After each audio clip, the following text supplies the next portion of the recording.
आशा करता हूं आप सब बहुत अच्छे होंगे। मेरा नाम है सिद्धांत अग्निहोत्री, स्टडी आईक्यू पे आपका बहुत बहुत स्वागत है। दोस्तों, मेरी रिक्वेस्ट है, आप ये लेक्चर जितना हो सके शेयर कर दें। ठीक है, मैं वैसे ज्यादातर कहता नहीं हूं, लेकिन जब कोई बहुत इंपॉर्टेंट टॉपिक आता है मैं कहता हूं, क्योंकि आपकी जिंदगी से जुड़ा है। देखिए, जमतारा पे मेरा एक सेपरेट लेक्चर है कि साइबर स्कैमिंग पे मैंने बहुत सारे लेक्चर लिए हैं। फिशिंग कैसी होती है, हैकिंग कैसे होती है, ये सब मैंने बताया है। अभी आपको पता ही है कि कुछ ही महीने पहले क्या होता था, ऐसे बहुत सारे फ्रॉड कॉल्स आते थे और मिनटों में आपके अकाउंट से पैसे गायब हो जाते थे। अब इस पे कंट्रोल किया गया है, लोग भी जागरूक हुए हैं, लेकिन जब लोग जागरूक नहीं थे तो बहुत फ्रॉड्स होते थे। आपसे पिन मांग लिया जाता था, आपसे नंबर मांग लिया जाता था, ओटीपी, कोई ऐप डाउनलोड करने को कहता था।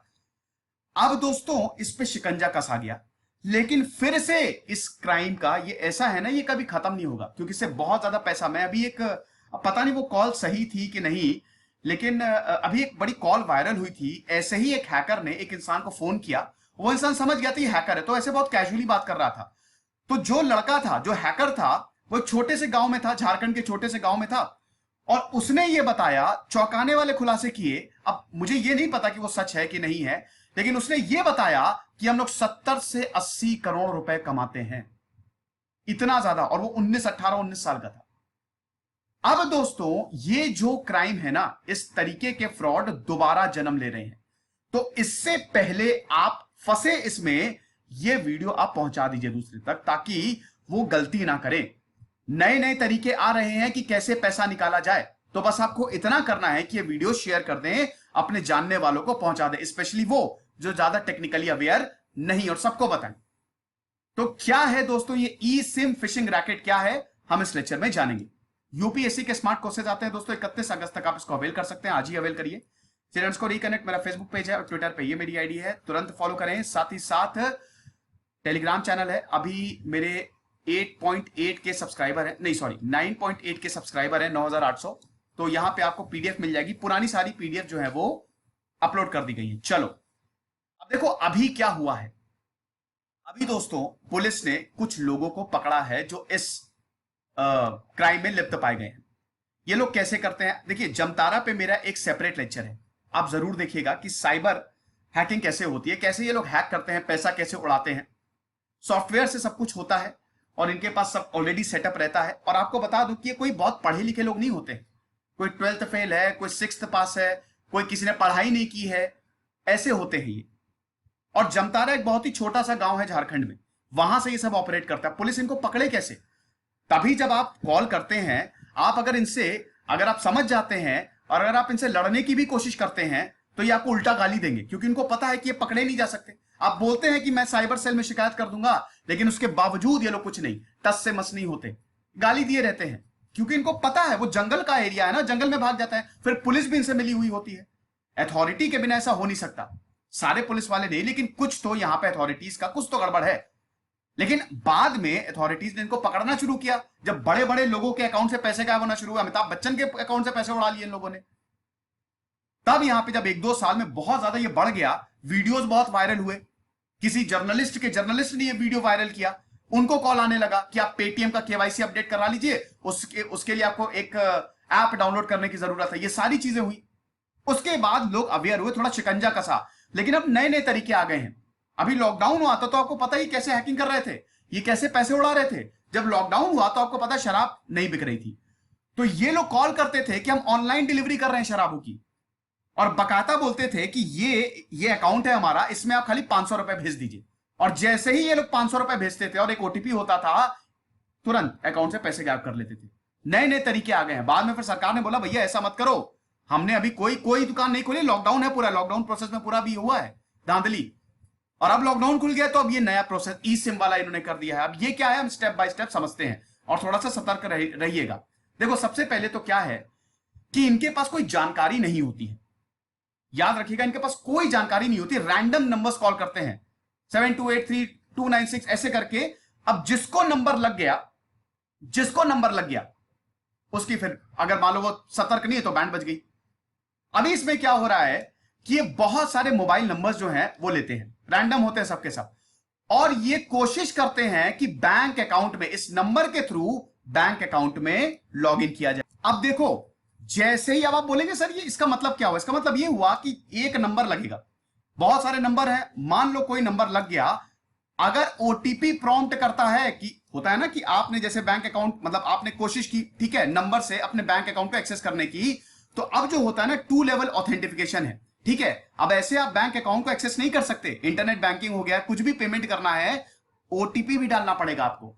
तो अगर ओटीपी प्रॉम्प्ट किया, इसका मतलब बेटा ये नंबर सही है, ये बैंक अकाउंट से लिंक है, ठीक है। तब क्या करेंगे, अगला स्टेप, अब स्टेप 2, जिस नंबर से ओटीपी प्रॉम्प्ट कर रहा है उसी को कॉल करो। जैसे मान लीजिए आपका नंबर डाला, ओटीपी प्रॉम्प्ट किया, ये बिल्कुल सही नंबर है, इसका बैंक अकाउंट इस नंबर से लिंक है, चलो कॉल किया जाए इसको। अब उसके बाद क्या बोलेंगे, हेलो सर, मैं कस्टमर केयर से बोल रहा हूं। देखिए, इनको पहचानने का सबसे अच्छा तरीका क्या है, इनकी एक तो ये प्रोफेशनल नहीं होते हैं, पढ़े लिखे तो होते नहीं है ये, ठीक है, तो ये बहुत उल्टा सीधा बोलते हैं, समझ में आ जाएगा आपको कि ये कोई बहुत ही जाहिल गवार इंसान बोल रहा है।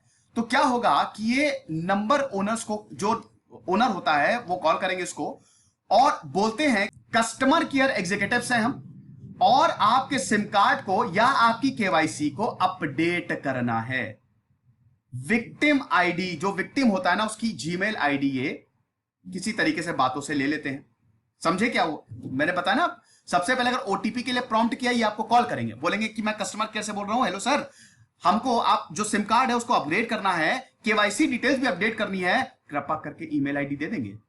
अब अगर आप चालाक हुए तो नहीं देंगे, और अगर मान लीजिए कि आपको इतना आप टेक्निकली अवेयर नहीं है तो आप डेफिनेटली दे देंगे कि कहीं ऐसा ना हो कि मेरा सिम बंद हो जाए या कुछ भी हो जाए। ये क्या करेंगे, एक बार आपका ईमेल हो गया तो अब उसी ईमेल से ये ऑफिशियल कस्टमर केयर पे ये रिक्वेस्ट डालेंगे कि मेरे सिम को ई सिम में कन्वर्ट कर दिया जाए। समझ रहे हैं, ईमेल आईडी आपकी लेके ये इसी आईडी से भेजेंगे ये कस्टमर केयर पे, समझ रहे हैं, मतलब इन द सेंस कि आपकी आईडी को रजिस्टर करेंगे।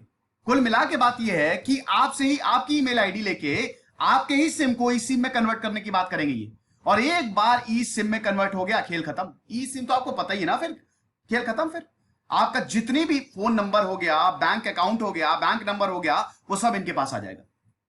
अब दोस्तों इसको रोका कैसे जाए, देखिए, कहीं से भी फोन आए, अपनी पर्सनल इंफॉर्मेशन कभी भी मत दीजिए, ठीक है। बेहतर है कि आप काट दें। कभी भी आपको पूछना हो, कोई भी आपको अगर करनी हो, रिक्वेस्ट हो, तो आप सीधा बैंक में जाके कॉल करें, या बैंक का जो ऑफिशियल नंबर होता है उस पर कॉल करें। दूसरी चीज ये है, इनसे ज्यादा इन्वॉल्व होने की जरूरत नहीं है, तुरंत इनको ब्लॉक कर दें, और ये जो नंबर है ये आप साइबर सेल में दे दें, ठीक है। ये मत सोचिएगा कि आप इससे इन्वॉल्व होंगे। कई बार क्या होता है, पता नहीं कौन कौन से इनके पास टेक्निक होती है, मैंने तो ये भी सुना है कि ज्यादा देर तक अगर बात करते हैं तब भी ये शायद हैक कर सकते हैं। हालांकि ऐसा होता नहीं है, क्योंकि एक ना एक आपको लूप होल चाहिए होता है, लेकिन फिर भी कुछ कह नहीं सकते आप। तो ज्यादा इनसे इन्वॉल्व ना हो। जैसे ही आपको फोन आता है, अगर आपको फोन आया, आपकी ईमेल आईडी मांग रहा है या सिम के कुछ भी, अगर आपको केवाईसी अपडेट करानी है, कभी नहीं होता है केवाईसी अपडेट, पहले ऐसे नहीं होती है। ये केवाईसी अपडेट कराना है और सिम अपग्रेड कराना है, ऐसा कभी भी नहीं बोला जाता है, ठीक है। वो आपके हिसाब से होगा। केवाईसी अगर अपडेट भी करानी है तो आप जाके करवा दीजिए, वो कभी फोन नहीं आएगा केवाईसी के अपडेशन के लिए। तो हमेशा इन सारी चीजों से बचे रहें, ऐसी कॉल को अवॉइड करें, क्योंकि जब तक इनको कोई लूप होल नहीं मिलेगा तब तक ये काम नहीं कर सकते, समझ गए। तो अब दोस्तों क्या है कि ये वही जमतारा सही हो रहा है, झारखंड में छोटा गांव है। अब पुलिस, जो हरियाणा फरीदाबाद की पुलिस है, उन्होंने इस फिशिंग रैकेट को, हैकिंग रैकेट को यहां पे डिस्क्लोज किया। अब ये पता चला है कि जो सस्पेक्ट है, 300 nationalised and private bank accounts इसके पास थे। पंजाब, झारखंड, वेस्ट बंगाल, बिहार, हरियाणा, यहां पे 300 nationalised and private bank accounts इनका एक्सेस था। ये लोग यहां से पैसे निकाल रहे थे, सिम को ई सिम में कन्वर्ट करवा के, समझ गए। लेकिन एक चीज यहां पे, अब आप बोलेंगे सर देखिए, बैंक अकाउंट, तो बैंक अकाउंट से हम फ्रॉड का पता लगा सकते हैं, बिल्कुल सही बात है, आप बैंक अकाउंट से फ्रॉड का पता लगा सकते हैं। बैंक अकाउंट में ट्रांजैक्शन होता है ना, अगर बहुत ज्यादा ट्रांजैक्शन हो रहा है, इसका मतलब कुछ ना कुछ गड़बड़ है। तो क्या बैंक वाले ये नहीं पता कर पाए? देखिए, यही पुलिस ने बोला है। यहां पे पुलिस बता रही है कि एक तो टेलीकॉम कंपनीज की तरफ से और बैंक की तरफ से यहां पे दिक्कतें हुई हैं। यहां पे लैक ऑफ ड्यू डिलिजेंस हमको देखने को मिला है, बैंक की तरफ से भी, टेलीकॉम कंपनीज की तरफ से भी। यानी कि बैंक को जितना सतर्क होना चाहिए था, टेलीकॉम कंपनीज को जितना सतर्क होना चाहिए था, उतना ये लोग नहीं रहे। तो पुलिस ने अभी तक 5 अरेस्ट किए, 5 गिरफ्तारियां, जिसमें 4 जमतारा से हैं। तो जमतारा से अगेन ये फ्रॉड जो है वो ऑपरेट हो रहा है, समझ रहे? तो अब ऐसा है कि क्या करना है, इसमें जो ऑफिसर्स इन्वेस्टिगेट कर रहे हैं ये बोल रहे हैं कि जैसे ही विक्टिम का ई सिम मिला, इन्होंने पैसे उड़ाने शुरू कर दिए। टारगेट कौन था? ICICI bank. डेस्कटॉप वर्जन जो उनकी वेबसाइट का है, उनसे ये फ्रॉड हुआ है, समझ रहे हैं?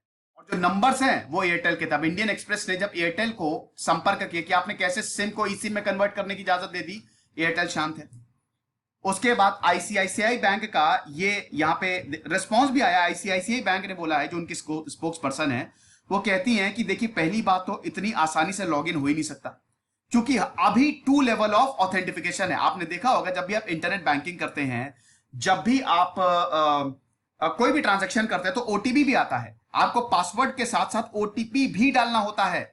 तो यहां पे 2 लेवल ऑथेंटिफिकेशन है। जब तक कस्टमर दोनों को नहीं डालेगा तब तक वो एक्सेस ले ही नहीं सकता। तो हम कैसे सिम स्वैप फ्रॉड के हम कैसे रिस्पॉन्सिबिलिटी ले ले, ये बोला है। एयरटेल ने बोला नहीं, ओला मनी ने बोला नहीं। एक्चुअली हुआ क्या है ना कि देखिए ये जो पैसे हैं ये वॉलेट्स में गए हैं, आप देख सकते हैं। ये जो फंड्स है ये कहां पे ट्रांसफर हुए हैं? PhonePe, Ola money, Paytm banks, Airtel payment banks, तो यहां पे ट्रांसफर हुए हैं। तो पुलिस ने इन सबको समन किया है कि ऐसे कैसे हो गया कि आपको कुछ पता नहीं। पेटीएम को बुलाया है, आईसीआईसीआई बैंक को बुलाया है और सबको बुलाया है कि आप बताइए कि कहां पे प्रोसीजरल लैप्स हुए, कहां पे आपकी गलती हुई। भाई कैसे हो सकता है कि अगर आपका सिम ईसी में कन्वर्ट हो रहा है तो यानी कि कंपनी पहली बात वो कैसे अलाउ कर रही है, दूसरी चीज जो पैसे का ट्रांसफर हो रहा है वो कैसे हो रहा है इन वॉलेट्स के थ्रू। ये भी तो एक तरीके से कहीं ना कहीं प्रोसीजरल लैप्स है।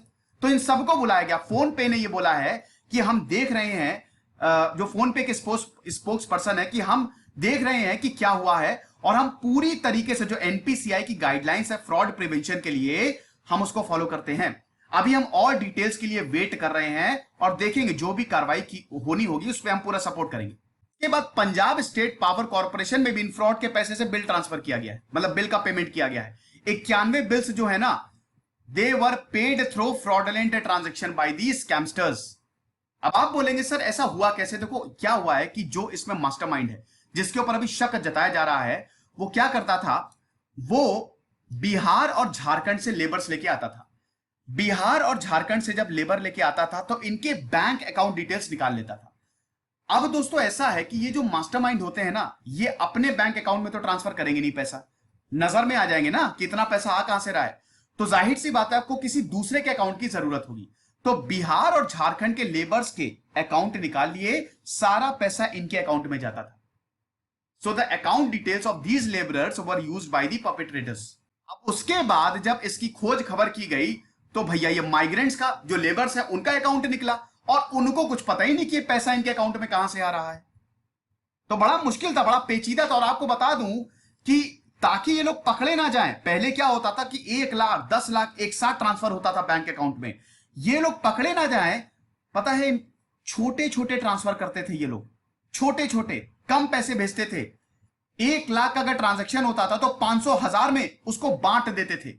ऐसे ट्रांसफर किया जाता था ताकि किसी भी तरीके का शक हो ही ना। कितना घपला चल रहा है आप देख सकते हैं, क्या क्या ये लोग करते हैं। अब दोस्तों ये ई सिम केसेस जो है ना, ई सिम फ्रॉड है, ये और भी जगह भी, तेलंगाना में भी ऐसे ही देखने को मिला। यहां की साइबर पुलिस स्टेशन में, जो साइबराबाद है यहां का पुलिस स्टेशन तेलंगाना में, इसमें भी 21 लाख का जो फ्रॉड हुआ ये भी ई सिम के थ्रू ही हुआ।